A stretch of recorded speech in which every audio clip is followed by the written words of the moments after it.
This is the fourth lesson video in a series on solving quadratic equations by factoring when a equals 1. In this lesson video, I'm going to demonstrate from start to finish how to factor and solve quadratics when a is equal to 1. The learning target states I can solve a quadratic equation when a equals 1 by factoring.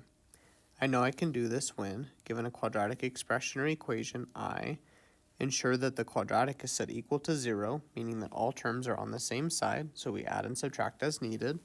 Identify a, b, and c. Set up and solve an x problem by finding p and q.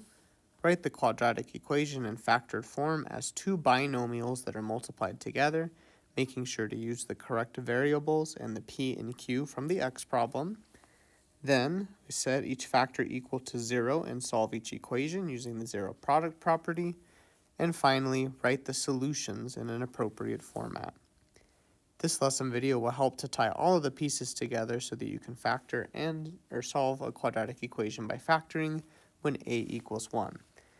In previous lesson videos, you learned how to ensure that the quadratic is set equal to 0, how to identify a, b, and c, and how to set up and solve an x problem. A couple lessons ago, you also learned how to solve an equation that was already written in factored form. So we're mostly going to focus on this final middle step here of writing the equation in factored form. Note that at the top it says, after solving the x problem, you then write the original trinomial in factored form as follows. Recognize that this is the standard form of a quadratic equation, which is what we typically start with when we're asked to factor. This is what it looks like when it's in factored form, with p and q being the solutions to the x problem, and x being the variable, or the letter, that was in the original problem. Notice it says here, where x is the variable, and then p add q is b, which is that middle term at the beginning, and then p multiplied by q is equal to a multiplied by c. Here are the steps to solve by factoring. First, you must ensure the trinomial is set equal to 0, meaning we add and subtract terms as needed. Then we identify a, b, and c. Then we set up and solve an x problem. Remember that a multiplied by c goes in the top, b goes in the bottom. Then we list all the factors at the top number, or a multiplied by c, and we find the pair that adds to the bottom number, or b. I'm going to continue to reference the table from previous lessons in order to help us determine what the signs of p and q are going to be. Then we'll check to make sure that those solutions, p and q, work. If they do, we'll then write the original quadratic, which is generally expressed again as the ax squared plus bx plus c, in factored form, meaning it will look like two binomials multiplied together. And then we will next, at the very end, set each factor equal to 0 and solve each equation, finally writing the solutions in appropriate format. And there are a couple different options there. The format I'm going to focus on the most today, because it's the clearest and least amount of writing, is using the braces, lesser solution, comma, greater solution. Let's take a look at a couple of examples. The directions here say to solve for the zeros of each quadratic by factoring. We're solving for the zeros because we're setting each equation equal to 0 if it's not already set equal to 0. So notice I don't need to move terms from one side to the other because everything is already on the same side of the equal sign there. So I can move right into my next step, step 2, which is to identify a, b, and c. Remember that a is the term or the number attached to the quadratic or squared term, b is the number attached to the power of 1 or linear term, and then c is the number or constant that's all by itself. We then multiply a by c. Step 3 is to set up and solve an x problem, which includes multiplying a by c, writing it in the top, and then writing b in the bottom. Next, we list all the possible factors of ac. Looking at my factor chart, it's just 1 and 2 with the number 2.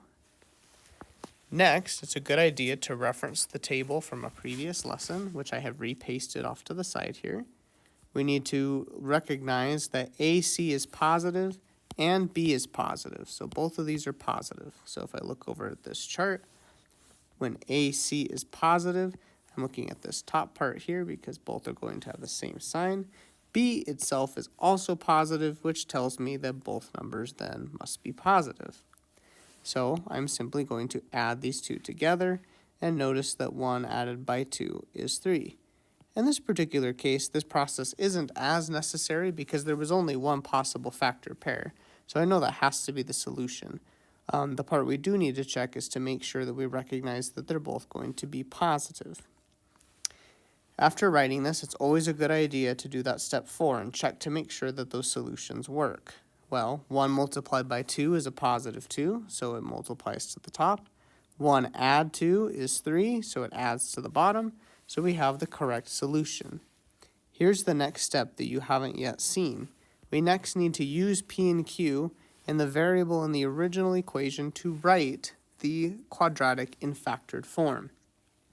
Notice I will write 2 sets of parentheses, and the whole thing is still equal to 0 according to the original problem there. Next, I'm going to write the variable, which is x, here and here in the first spot.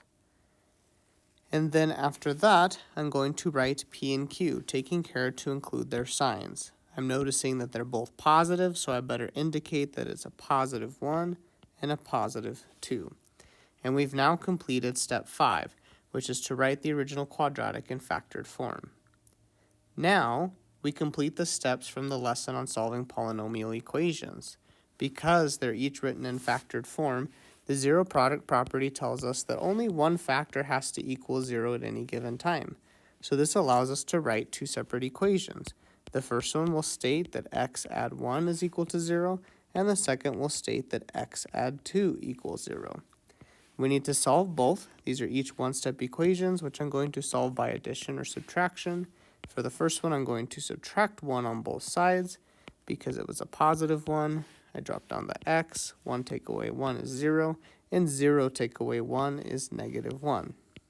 Therefore, the first solution is negative 1. Similarly, with the second equation, I'm also going to subtract because that's the inverse of a positive value, or how I undo or move a positive value to the other side. 2 take away 2 is 0, and 0 take away 2 is negative 2. So my second solution is that x is equal to negative 2. Finally, in order to write my solution, I'm going to draw a set of braces. Negative 2 is technically less than negative 1. It's to the left of it on a number line. So I'm going to write negative 2 first, comma negative 1, and then write a brace on the other side to close it out. And those are the solutions. I have now solved that quadratic equation. I've solved for its zeros by factoring. Let's take a look at this one down here with W. Once again, I'm noticing that the quadratic is already set equal to 0. All of the terms are on the same side of the equal sign, so I can move on to step 2, which is to identify A, B, and C. Next, I can move to step 3, which is to set up and solve an x problem. Remember that A multiplied by C goes in the top. That's A multiplied by C, and then B goes in the bottom. Next, we move on to the solving the x problem process, which is to list AC off to the side and then list all of its possible factors. Looking at the chart, our options are 1 and 55 or 5 and 11. Now I need to identify the signs of AC and B in order to determine what P and Q are going to be. If I look at this over here, I'm noticing that AC is negative and B is also negative. So I'm going to take a look at the chart. If AC is negative and B is negative, I'm looking at this section in the chart, which tells me that the larger number is negative and the smaller number is positive. So with my list of factor pairs here, the larger number is negative and the smaller is positive. Remember to add them together or write it as subtraction, like that. 1 added to negative 55 is negative 54, and 5 added to negative 11 is negative 6. Here it's pretty obvious which of the factor pairs gives us the solution we want. It's going to be 5 and negative 11. The solutions to the x problem then are 5 and negative 11, meaning that P and Q are 5 and negative 11. Just as a personal preference, I usually like to write the lesser solution first, or the lesser number in the In the parentheses, when I'm writing it in factored form, I just need to take a look and make sure that I write the variable w this time because that's the variable we started with. That goes there and there. And then p and q are going to go here and here, or the solutions from the x problem back up there. Now that 5 is positive, so I must indicate that it's adding by 5 or positive 5, and the 11 is negative, so I'm going to write it as subtracting 11. And I've now completed that fifth step, which is to write the trinomial in factored form. I need to go back really quickly and actually do step 4 just to make sure that I have the right solutions before I get any further. I should be able to multiply these and get negative 55. Yep, that checks out. I should be able to add them or sum them and get negative 6. That also checks out, so we're good to go. Now let's go ahead and move on to step 6, which is to set each factor equal to 0 and solve each equation. Again, the zero product property allows us to do this because only one of the factors in any given time needs to equal 0 in order for the whole equation to equal 0. So I'm going to write the two equations like that and solve them both. They're each a one-step equation. The one on the left is going to be solved by subtraction because I see addition, and the one on the right is going to be solved by addition because I see subtraction. Make sure you write each of these steps as much as the space provided allows. I'm going to drop the variables down, drop the equal signs down because these cancel out. 0 take away 5 is negative 5, and 0 add 11 is positive 11. Therefore, the solutions, which I'm going to express in braces, lesser solution comma greater solution, are negative 5 and positive 11. There is a way to check your work once you get to the end of these, which we'll probably talk about in another lesson. Let's take a look at this next problem with the n. This time I'm noticing that everything is not on the same side of the equal sign, so I need to make it so. I'm going to move the negative 42 by adding it because addition is the inverse of subtraction. And when I drop these terms down, I'm going to simplify with the highest power first, or highest exponent first, so that the final equation is written in standard form, making it easier to identify A, B, and C. Now I'm noticing that A is 1, B is negative 13, and C is a positive 42. I'm going to multiply A by C in the top of the x problem, and I'm going to write B in the bottom. Now I'm going to write the AC off to the side, and I'm going to look at my factor chart in order to list all the possible factors of AC. That would be 1 and 42, 2 and 21, 3 and 14, and 6 and 7. Next, I need to look at both the sign of AC and the sign of B in order to determine the signs of my factor pairs. I'm noticing that AC is positive and B is negative, so I'm going to keep that information in mind when I look at the chart. AC positive means I'm considering the top part of the chart. B negative means I'm looking at this section. Therefore, both numbers are negative. They'll have the same sign, but they're both going to be negative, which I will indicate as such. Next, you can either add them together, which is always my recommendation in case you forget. Doing adding is never going to change the problem, or you can choose to subtract each of the values as such. Remember, we're looking for the pair that add to B. Well, negative 1 add negative 42 is negative 43. Then the next is negative 23, negative 17, and finally negative 13. So you can clearly see now that this final factor pair, with both of them being negative, satisfies the x problem. So the solutions for P and Q are negative 6 and negative 7. Before we move on to the next step, let's do step 4 and make sure that that actually works, and then we can move to step 5 and write the quadratic in factored form.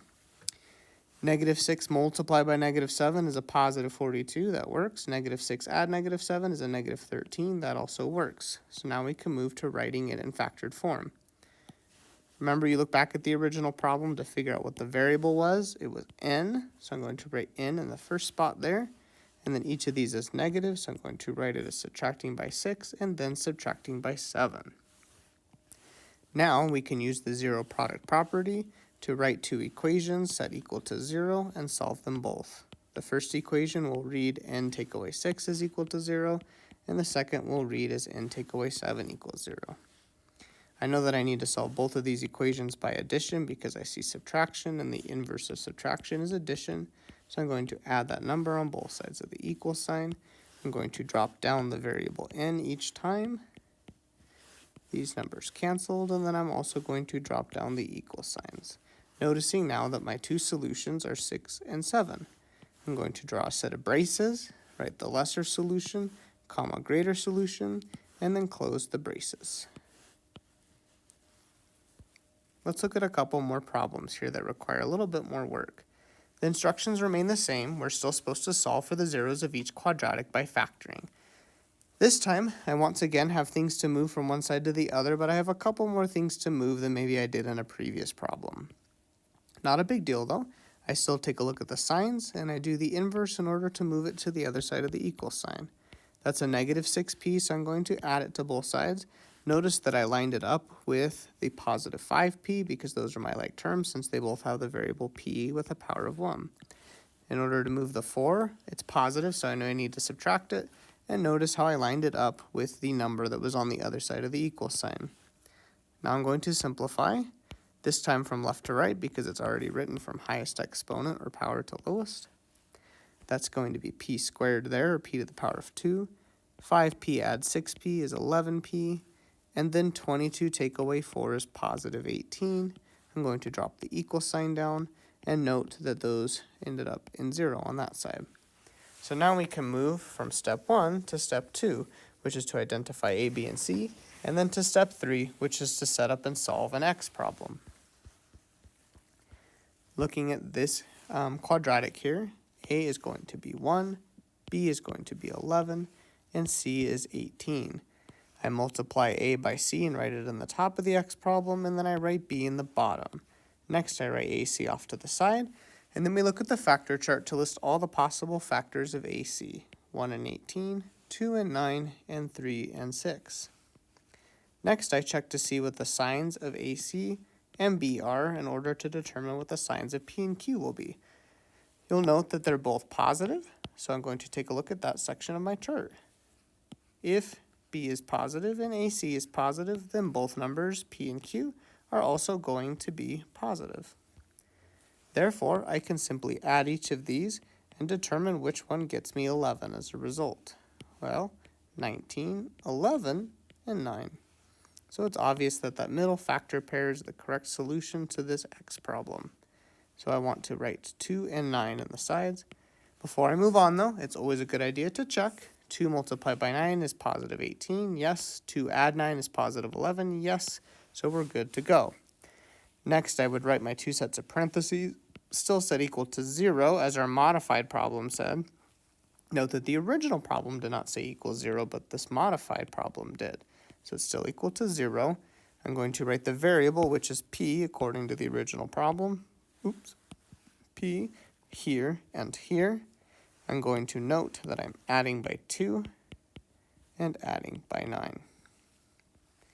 Now that it's written in factored form, I can move on to step 6, which is to set each factor equal to 0 and solve, and then finally move to step 7, which is to actually write the solutions.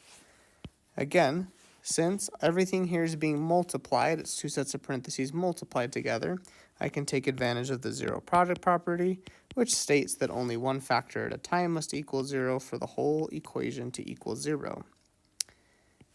I'm noticing that I see addition on both of these, so I'm going to subtract that value in order to get the variable p by itself on both sides.